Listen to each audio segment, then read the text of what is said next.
Happy weekend from Fextralife.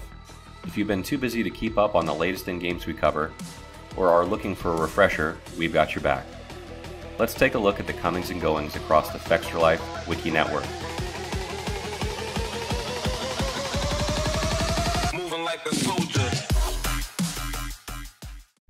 With 2017 Tokyo Game Show in full swing, we were fortunate to have the opportunity to interview Bandai Namco's Code Vein producer Keita Iizuka and director Hiroshi Yoshimura during a special presentation just before TGS. You can read all about it on the blog or watch it on YouTube as we answer many of the questions you may have had about this anime Souls title.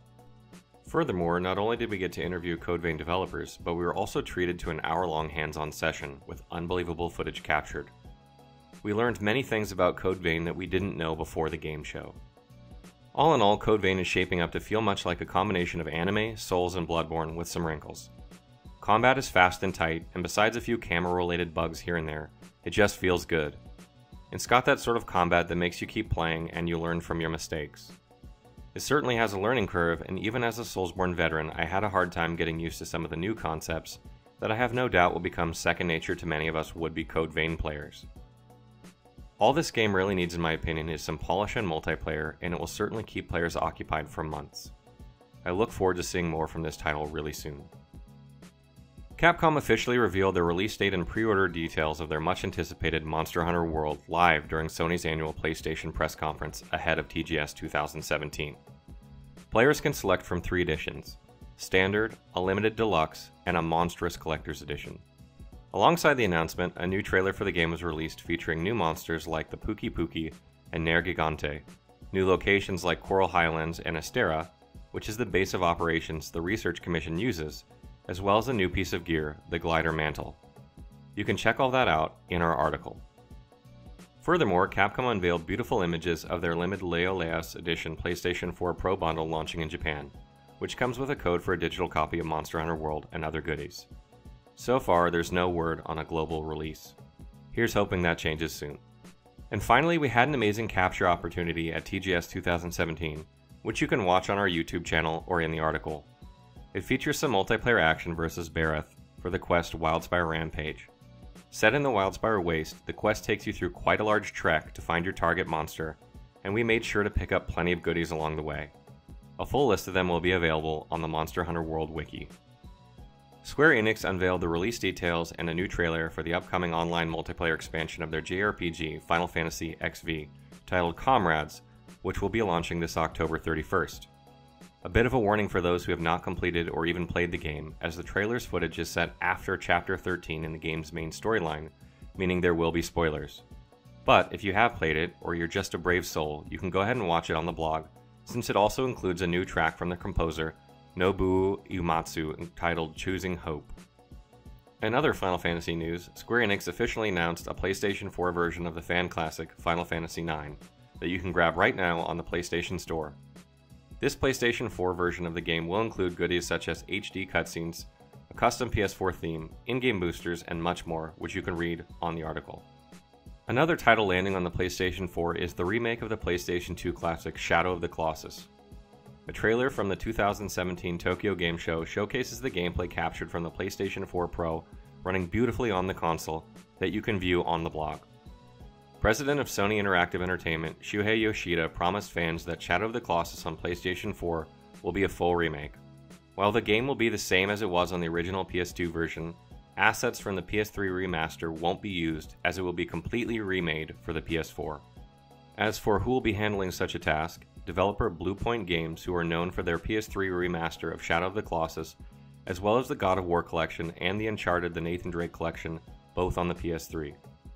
Announced on their official Twitter account, The Elder Scrolls Online upcoming Update 16 and Clockwork City DLC went live on PTS this past week.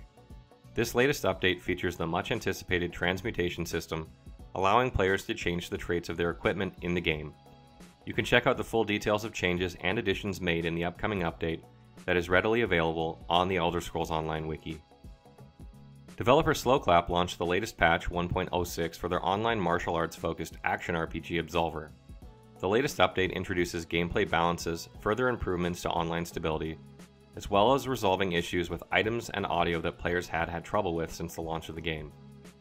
Slowclap has included 6 new masks as part of the latest update for Absolver, and the new masks are inspired from various titles from the publisher Devolver Digital, such as Hotline Miami and Shadow Warrior 2, among others.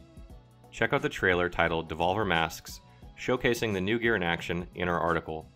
You can read other changes made in the new update on the Absolver wiki.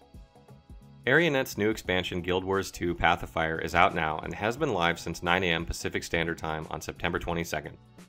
The developer released a launch trailer for the game just prior that was part of their countdown party in celebration of the expansion's release.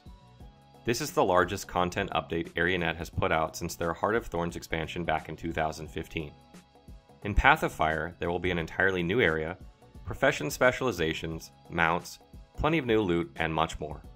You can check out the epic launch trailer of Guild Wars 2 Path of Fire on the blog.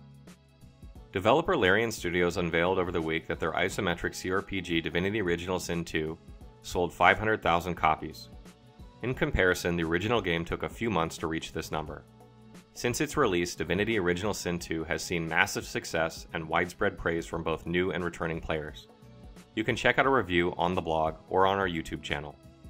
In other Divinity Original Sin news, the developer released on their Twitter that a hotfix dubbed Hotfix 3.0.142.47 was released to resolve issues some players have been experiencing when loading up their saves. If you're interested in picking up Divinity Original Sin 2, which we highly recommend, you can check out our Getting Started guide to help you get past the game's initial learning curve without frustration. You can read the full list of patch notes on the blog, and as always, know that the Divinity Original Sin 2 wiki is here for you.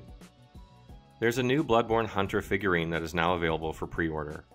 It depicts a fully posable male hunter character from Bloodborne complete with the Hunter blunderbuss and fully extendable saw cleaver. This item can only be acquired through pre-order for a limited time up until 17th of October this year, after which they'll be gone for good. There's a standard version for $70 and an exclusive edition for $115. Do take note that the only difference is that the exclusive edition comes with the extra messenger figurine. There are awesome images of the new figurine and links to where you can place your pre-orders in our article on the blog. That's a wrap for the Week in Wikis. We're looking forward to another great week of gaming fun.